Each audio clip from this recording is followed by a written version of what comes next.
DGFI including পুলিশের যে এজেন্সিগুলো সব একটার পর একটা যদি ধ্বংস হয় তাহলে এরা উর্দু শান্ত হবে এবং বাংলাদেশ একটা এমন একটা মেরুদণ্ডহীন রাষ্ট্র হবে যাতে আমরা ভারত পাকিস্তান সহ আরো যারা আমেরিকা যারা যারা আছে তাদের তাবেদার রাষ্ট্রে পরিণত হই।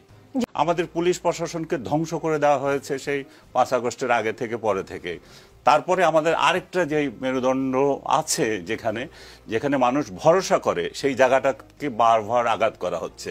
এই বিদেশি অনুচররা বাংলাদেশকে কেন নত করতে চায় এবং আমি দেখলাম রাষ্ট্র কিভাবে নির্লিপ্ত হয়ে আছে। তথাকথিত পলাতক কিছু ইউটিউবার তা সেনাবাহিনীকে গালাগালি করছে। সেনাবাহিনী কি উনি পার্সন, উনি কি মিস্টার ওয়াকার? শুধু সেনাবাহিনীর প্রধান তো শুধু ব্যক্তি না, এটা তো একটা ইনস্টিটিউশনের প্রধান। আপনি যখন একটা ইনস্টিটিউশনের প্রধানকে আক্রান্ত করেন তাহলে সেটা পুরো প্রতিষ্ঠানের উপর যায়।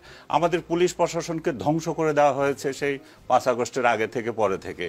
তারপরে আমাদের আরেকটা যে মেরুদণ্ড আছে যেখানে যেখানে মানুষ ভরসা করে সেই জায়গাটাকে বারবার আঘাত করা হচ্ছে।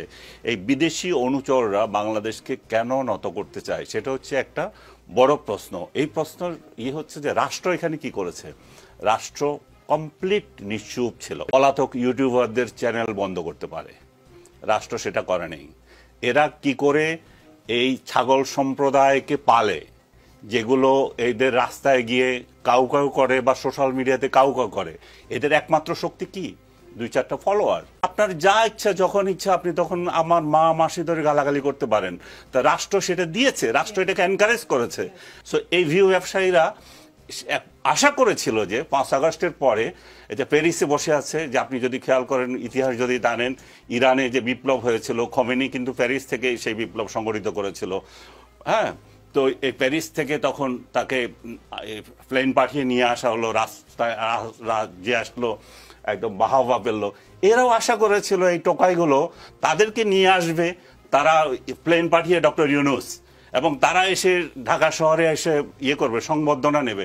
কিন্তু ডক্টর ইউনূস এদেরকে পুছে না, এদেরকে তোয়াক্কা করে নাই। এইদের একটা যে হতাশা, এই যে এদের যাদের দুঃখ, এই দুঃখ থেকে এরা ডক্টর ইউনূসকে বলে হটাও ইউনূস, আজকে বলে হটাও ইউনূস, কালকে বলে ইউনূস ভালো কাজ করছে, পরশু বলে আমরা যদি আপনাকে সাপোর্ট না করি তো কেউ করে না। তার মানে কি? তার মানে হচ্ছে একটা রাষ্ট্রের মধ্যে বিশৃঙ্খলা উচ্ছৃঙ্খলতার সৃষ্টি করে। আপনি যে প্রশ্নটা করলেন নির্বাচনকে পিছিয়ে দেওয়া, এরা যে বিদেশের এজেন্ট এবং বিদেশিদের থেকে অর্থ পায় সেই বিদেশিদের কাছে তাদের জবাবদিহিতা রয়েছে। এই দেশ যদি অস্থিতিশীল হয়, এই দেশের প্রতিষ্ঠানগুলো যদি ধ্বংস হয়, ইনক্লুডিং এই ডিজিএফআই ইনক্লুডিং পুলিশের যে এজেন্সিগুলো সব একটার পর একটা যদি ধ্বংস হয় তাহলে এরা উর্দু শান্ত হবে এবং বাংলাদেশ একটা এমন একটা মেরুদণ্ডহীন রাষ্ট্র হবে যাতে আমরা ভারত পাকিস্তান সহ আরো যারা আমেরিকা যারা যারা আছে তাদের তাবেদার রাষ্ট্রে পরিণত হই।